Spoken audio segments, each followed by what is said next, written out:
Então vamos lá. Então na véspera ele sabe o que ele vai passar no dia seguinte, então ele ora. A pressão é tanta que ele soa gotas de sangue.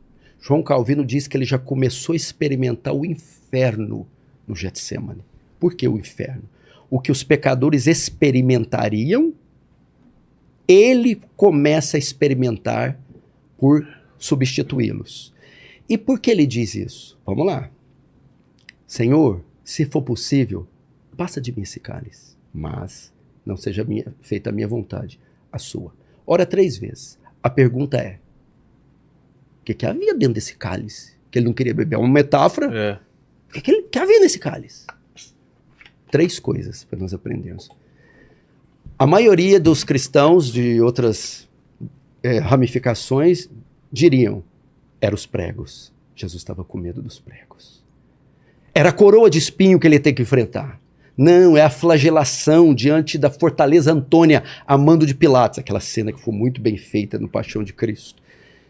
Você acha que o capitão da nossa salvação estava com medo de pregos? Estava com medo de espinhos, de ficar pelado?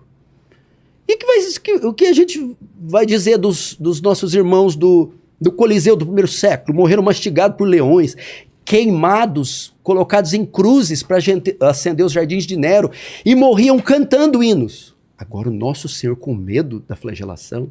Não. Jesus estava dizendo, passa de mim esse cálice, Vilela, porque naquele dia, aquele que nunca pecou nem uma fração de segundo, ia se fazer pecado. Talvez nós não tenhamos noção do que seja, porque nós convivemos com o pecado desde que nós nascemos.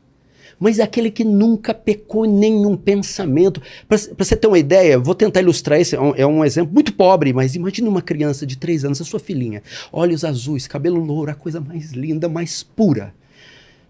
Eles entram na sua casa, amarram vocês e sequestram essa menina, levam para o terreno baldio e abusam, a sujam, a maculam e a mancham e devolvem para você.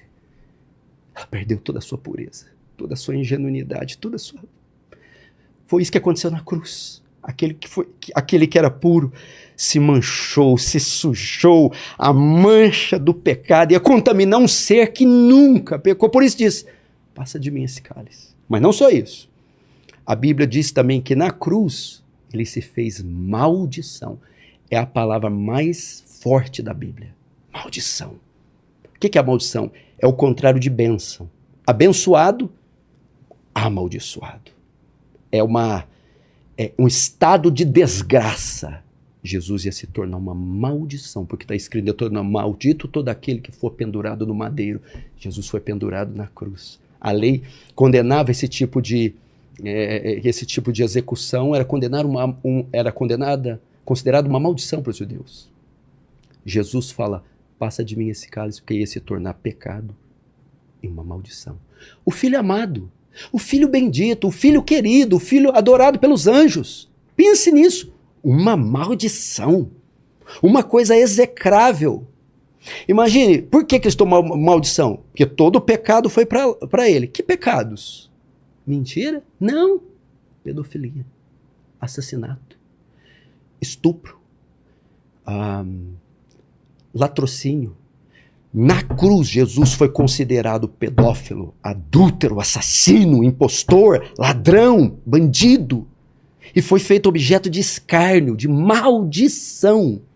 Ele sabia que ele ia se tornar isso. E terceiro, se ele se fez pecado, se tornou maldição, se fez culpado. Culpado tem que pagar a penalidade, o que eu falei no início. O que tinha dentro do cálice? O pai ia virar toda a sua ira sobre o seu filho. Por isso ele disse, Deus meu, por que me desamparaste?